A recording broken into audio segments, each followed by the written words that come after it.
Pemirsa, terima kasih Anda masih bersama kami. Puluhan liter cairan kimia siap edar berupa merkuri atau raksa tanpa izin berhasil digagalkan oleh Direktorat Rises Kriminal Khusus Kepolisian Daerah Kalimantan Tengah. Satu pelaku yang diduga dalang alias sebagai pemodal home industri merkuri tersebut bisa meraup keuntungan puluhan jutaan rupiah. Cairan air raksa, dalam bahasa ilmiahnya hidragirum, adalah unsur kimia yang sering dipakai penambang emas untuk memisahkan biji emas dari bebatuan sampai dengan proses pemurniannya. Namun dapat merkuri sendiri mengakibatkan pencemaran lingkungan sekitar, terutama pada ekosistem sungai. Kapolda Kalimantan Tengah Irjen Pol Dedi Prasetyo pada konferensi pers di depan lobi Mapolda Rabu 3 Desember lalu mengungkapkan, pada kasus tindak pidana home industri merkuri raksa tanpa izin, terduga pelaku BR sudah menjalani usahanya selama 1 tahun bersama keempat rekan kerjanya membuat cairan kimia merkuri ini. Merkuri ini merupakan salah satu bahan yang digunakan oleh para penambang-penambang emas yang ada di wilayah Kalimantan Tengah. Polri dalam hal ini bekerjasama dengan pemerintah daerah dan TNI serta bersama rekan-rekan stakeholder terkait lainnya sudah melakukan himbauan-himbauan secara masif, ya, di mana masyarakat melakukan penambangan emas. Di tengah pandemi COVID-19 ini, tentunya kami juga sangat menyadari, ya, kondisi masyarakat yang serba sulit. Oleh karenanya, dalam hal ini kami menghimbau dulu untuk tidak melakukan penambangan secara masif, secara liar dan merusak lingkungan. Ya, kemudian yang terpenting juga, selain kita melakukan himbauan kepada penambang, apa yang menjadi bahan pokok yang dibutuhkan oleh penambang itu yang akan kita tindak dulu. Ya, khususnya merkuri ini.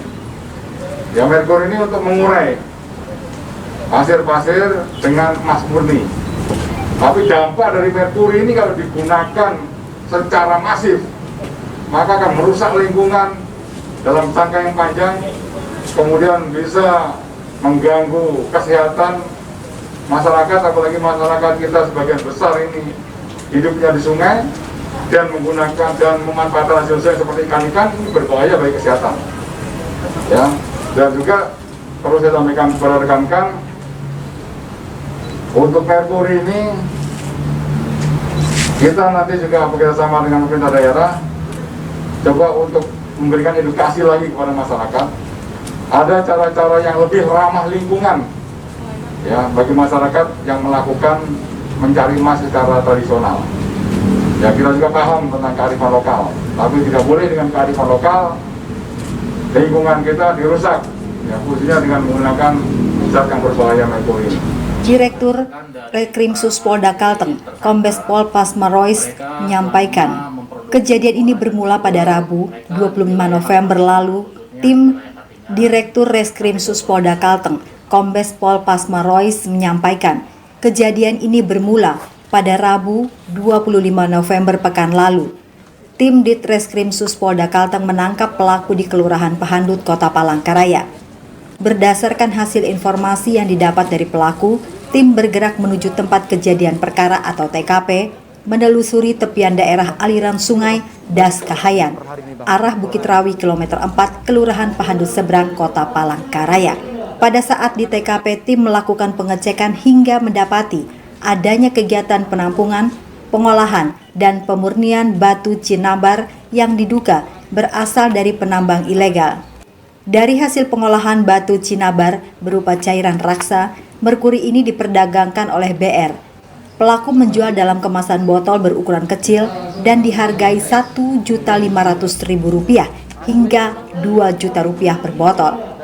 Untuk batu cinnabar atau puyak bungai didapat dari Kabupaten Murung Raya, Kalteng, dan Kabupaten Kutai Timur, Kalimantan Timur. Kini pelaku dikenai pasal 161 Undang-Undang Nomor 3 Tahun 2020 tentang perubahan atas Undang-Undang Nomor 4 Tahun 2009 tentang pertambangan mineral dan batu bara dengan pidana penjara paling lama 5 tahun dan denda paling banyak Rp1 miliar atas perbuatan tersebut. Dari Kota Palangkaraya, Surya Adiwinata melaporkan.